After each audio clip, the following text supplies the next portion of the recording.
장대장TV 시청자 여러분 안녕하십니까, 장대장입니다. 자, 요즘에 생활형 숙박시설 그쪽에 이제 뭐 투자를 좀 많이 한다. 이제 그런 이유가 최근에 이 주거형 주택수에 포함되지 않는 쪽에 어느 정도 수요가 좀 몰리고 있다. 또 부동산 업자 이런 분들이 아무래도 이제 주택수에 포함이 되면 종부세라든지 양도세라든지 이런 이제 중과가 되는 부분, 또 취득세도 마찬가지고, 자, 많은 부분에서 세금에 부담이 되기 때문에 이런 생활형 숙박시설을 가지고 홍보를 많이 하고 있고, 또 매수를 하는 분들이 있는데 정확하게 알아야 될 부분이 있습니다. 또 그래서 이제 정부에서는 최근에 생활형 숙박시설에 주거용으로 사용하지 못하게 하는 지침이 내려졌습니다. 자, 그렇다고 한다면 전반적으로 자, 오피스텔 또 그리고 생활형 숙박시설 어떤 차이점이 있고, 또 생활형 숙박시설이나 오피스텔에 투자 유망한 건 어떤 것이고 어떻게 다른 것인지 한번 살펴보도록 하겠습니다. 자, 먼저 이번에 국토교통부에서 지침 내려왔던 그 부분에 대해서 한번 살펴보도록 하겠습니다. 자, 바로 이 부분인데요. 생활형 숙박시설의 불법 주택 사용에 대한 조치 계획. 용도를 명확하게 하라. 신규 생활형 숙박시설은 그렇게 한답니다. 건축법령 용도 정의에 생활형 숙박시설은 공중위생관리법에 숙박업 신고 필요시설임을 명확화하고, 생활형 숙박시설 분양 공고 시 주택 사용 불가, 숙박업 신고 필요 문구를 명시토록 건축물 분양법령 개정을 추진한다. 개정을 추진한다. 아직 개정되지는 않았습니다. 그러니까 무슨 얘기냐면, 생활형 숙박시설 분양할 때 여러가지 세금을 안 된다, 뭐 주거로 사용할 수 있다, 이렇게 광고를 못하게 하겠다는 거죠. 그러니까 정확하게 주택 사용 불가, 숙박업 신고 필요, 이거를 갖다가 명시하도록 하겠다는 거고, 허위 과장 광고, 생활형 숙박시설에 주택 사용이 가능한 것처럼 광고하는 경우 허위 과장 광고로 사업자를 고발 조치토록 지자체에 공문을 시다. 기분양 생활형 숙박시설은 용도 변경, 그러니까 기존에 분양받은 생활형 숙박시설은 오피스텔이나 주택으로 용도 변경토록 유도. 생활형 숙박시설의 주택 용도 사용은 건축법상 이행강제금 부과 대상이라는 안내문 제작 후 주민센터 배포 등 행정지도 강화. 그러니까 생활형 숙박시설을 기존에 분양받았던 경우는 주택 용도를 사용하는 것은 건축법상 이행강제금 부과 대상이라는 안내문 제작 후 주민센터 배포하도록 하고, 이걸 이제 지도 강화, 그 다음에 용도 변경을 하라고 유도한다. 이 부분에 대한 부분은 최종적으로 제가 결론을 좀 말씀을 드리도록 하겠습니다. 자, 그러면은 먼저 현재 오피스텔과 생활형 숙박시설이 세금이 어떻게 부과되고 있는지, 또 어떻게 바뀌는지 이 부분에 대해서 한번 비교를 해보도록 하겠습니다. 자, 오피스텔이 주거용이 있고 사무용이 있죠. 말 그대로 이 사무용 같은 경우는 우리가 그 분양받을 때 사무용으로 해서 임대사업자, 일반 임대사업자를 많이 내죠. 주택임대사업자가 아닌. 그 이유는 건축물에 부과되는, 오피스텔 건축물에 대해서 부가세가 부과가 되죠. 그 부분을 환급받기 위해서 사무용으로 바로 임대사업자를 내서 어떻게 합니까? 나중에 사무용으로 하면은 잘 임대가 안 나가죠. 그렇기 때문에 이 바로 그 세입자를 받는데 전입을 못하게 하는 경우가 많습니다. 그게 이제 옛날 방식으로 뭐 이렇게 편법으로 하는 건데, 이런 분도 많이 있고, 또 어떤 분들은 이런 분들은 나중에 문제가 될 수 있죠. 문제가 될 수 있다기보다는 당연히 이거는 불법이니까 해서도 안 되는 거지만, 바로 주거 전입이 안 된다고 한다면 아무래도 임차 수요를 찾기가 쉽지 않습니다. 그렇다고 한다면 또 일정 부분 막 몇 달씩 공실이 생기면 생각했던 것보다 수익률이 저하되는 그런 단점이 있습니다. 그러니까 우리가 모든 걸 할 때는, 우리가 보통 보면은 오피스텔도 사시는 분들이 이렇게 나중에 사무용으로 해서 일반 임대 사업자 되면은 바로 부가세 환급받을 수 있다고 해서 많이 해가지고 그렇게 하는 분들이 많은데, 나중에 또 안 좋은 부분이 분명히 있습니다. 이 부분도 알고 계셔야 되고. 자, 주거용 오피스텔에 대한 제가 영상도 많이 올려드렸습니다. 종부세나 양도세 대상이 되느냐. 자, 주거를 이전하면 전입신고를 하고 주택으로 사용하면은 원칙적으로 맞지만 현실적으로는 그렇지 않다는 말씀을 제가 몇 번 드렸어요. 네, 그 이유는 이 오피스텔이 주거용과 사무용이기 이전에 먼저 사무용으로 출발을 했던 거죠. 근데 이제 사무용으로 출발을 하다 보니까 바로 공실이 많이 생기다 보니까 분양을 많이 안 받으려고 하고, 분양을 많이 안 받으려고 하니까 사업 주체, 건설업자나 이런 어떤 시행업체에서 이걸 잘 건설을 안 하려고 하고, 자, 그렇기 때문에 또 서울 시내나 뭐 이런 쪽은 계속 인구가 유입이 되고 주거용은 부족하고 하다 보니까 같이 쓰게 만들었던 거죠. 그러다 보니까 국세청에서는 구청에서 주택으로 건축물에 대해서 오피스텔에서 주택으로 부과되는 거는 주거용으로 부과되는 것은 재산세의 주택으로 부과하는 것은 종부세의 대상입니다. 하지만 구청에서 전입신고를 했다 그래서 다 이 주택으로 보지 않는다는 거죠. 일정 시설을 갖춰야 된다고 했죠.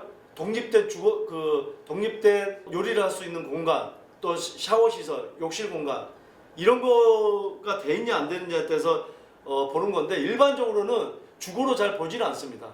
자, 하여튼 요거는 실무를 많이 해보시면 알게 되는 거고 복잡할 수 있겠지만 어쨌든 간에 주거용으로 사용된다 그러면 원칙적으로 하겠습니다. 종부세 대상이고 양도세 계산할 때 중과 대상이 되는 거죠. 사무용은 당연히 주택이 아니기 때문에 바로 종부세 대상이 아니고 양도세 중과 대상도 아닌 거죠.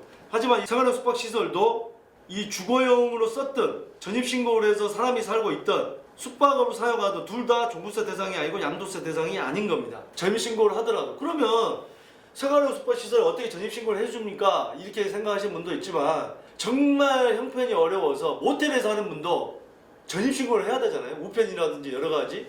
아니면 주민등록을 써야 되니까 주민등록이 말소가 돼버리죠. 전입신고를 안 하면. 자기가 거주하는 곳에. 1년에 한 번씩 조사를 다닙니다. 그렇죠? 그렇기 때문에 이런 문제가 있는 거고. 자, 오피스텔 청약시. 청약시에는 오피스텔이 주거용으로 쓰든 사무용으로 쓰든 주택으로 보지 않습니다. 생활형 숙박시설은 당연히 청약시에도 주거용으로 쓰든 숙박용으로 쓰든 안 보는 거고요. 자, 취득세. 취득세에 따라서 우리가 그 조정 대상 지역은 2주택은 8%, 2주택 1대, 3주택 구입 때는 12%. 그 다음에 비조정 대상 지역은 2주택까지는 일반세요. 3주택이 8%, 4주택부터가 12%죠.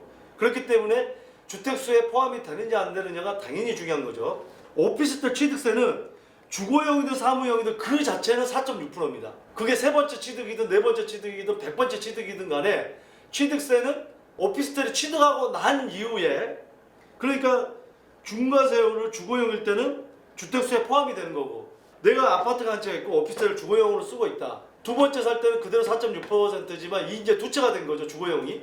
세 번째 주택을 살 때는 12%가 되는 거죠. 조정 대상 지역에서. 그러니까 포함이 되는 거고 사무용일 때는 주택수에 포함이 되지 않기 때문에 이 오피스텔 사무용으로 쓰는 오피스텔은 주택수에 빼고 나머지 취득을 했을 때 주택수에 포함이 되는 거고 생활형 숙박시설은 취득세 역시 모든 게 포함되지 않습니다. 이 모든 게 포함되지 않습니다. OX 삐!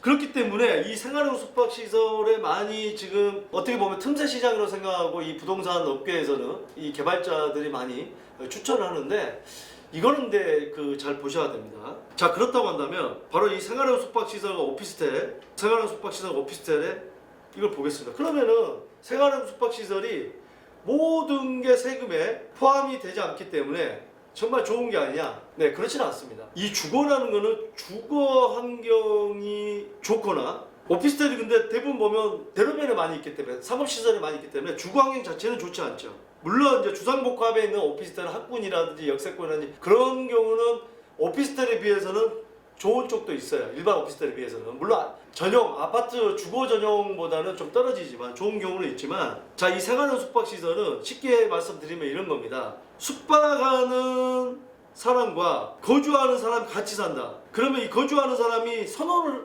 아무래도 꺼려지죠. 그러다 보면은 본인이 매수를 하는 경향이 떨어질 수밖에 없어요. 오피스텔이 아파트보다 적게 오르는 게 뭐죠?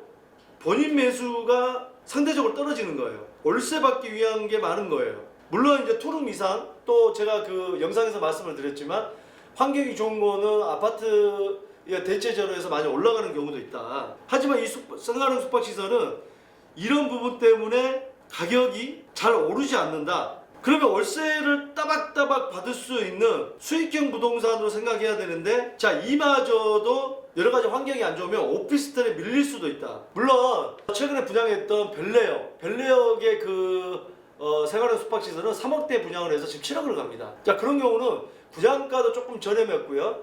거기가 이 벨레역의 초역세권인데 그게 이제 8호선 연장선이 생기고 벨레역이 GTX가 지나서는 교통이 굉장히 좋아져서 바로 일자리가 많은 GTX 같은 경우 여의도라든지 용산이라든지 이런 접근성이 좋고 이 8호선을 타고 잠실공까지 갈 수 있는 그런 어떤 입지적인 장점 때문에 이제 많이 오른 건데, 지금 여기 서울 시내에서도 보면은 생활형 숙박시설을 해서 운영을 해서 뭐 수익률 몇 프로를 준다. 저는 여러분들한테 말씀을 드리겠지만 수익률을 보장하는 것은 절대 사지 마세요. 부동산이라는 거는 내 마음대로 안 되면은 그거는 가치가 떨어지는 겁니다. 그리고요, 이게 이제 여러 가지로 상황이 안 좋아지면 매도를 해야 되는데 운영을 맡겨놔 버리면 그거는 내 마음대로 매도가 안 됩니다. 여러 가지로 어려운 상황이 나올 수가 있어요. 그래서 이 생활형 숙박시설이 단점이 굉장히 많다는 걸 아셔야 되고요. 마지막으로 이제 여러분들에게 말씀드리고 싶은 것은, 정부에서 이 생활형 숙박시설이 법의 규제를 피해서 많이 분양을 하다 보니까 정부의 지침이 내려졌지만, 아직은 구청이나 실제적으로 행정을 담당하고 있는 구청까지는 확실한 지금 지침을 받은 것도 없고, 지침을 받는다고 해도 지금 단속하기까지는 꽤나 시간이 걸릴 겁니다. 그거는 알고는 있어야 될 겁니다. 아무래도 지금 생활형 숙박시설을 매수를 해서 보유하고 계신 분도 많이 있겠지만, 이 부분은 확실히 알아두셔야 되고요. 자, 생활형 숙박시설 요즘에 뭐 뜬다 뭐 이런 얘기 많이 하지만 단점이 굉장히 많다는 점 여러분들 꼭 숙지를 하시고, 여러분들의 재산권 행사하시는데 손해가 없어야 되겠습니다. 자, 많은 분들의 고민 상담 들어오고 있고요. 해외에 계시는 주재원 여러분도 많은 상담 들어오고 계십니다. 자, 이제 여러분들과의 첫 라이브 며칠 남지 않았습니다. 26일 화요일 여러분들 고민 상담 많은 분들 해결해 드리겠습니다. 라이브에서 찾아뵙도록 하겠습니다. 감사합니다. 자, 둘 중에 시청자님께서는 어느 쪽에 더 끌리신가요? 그래도 이쪽이 조금 더 유리할 것으로 보여집니다.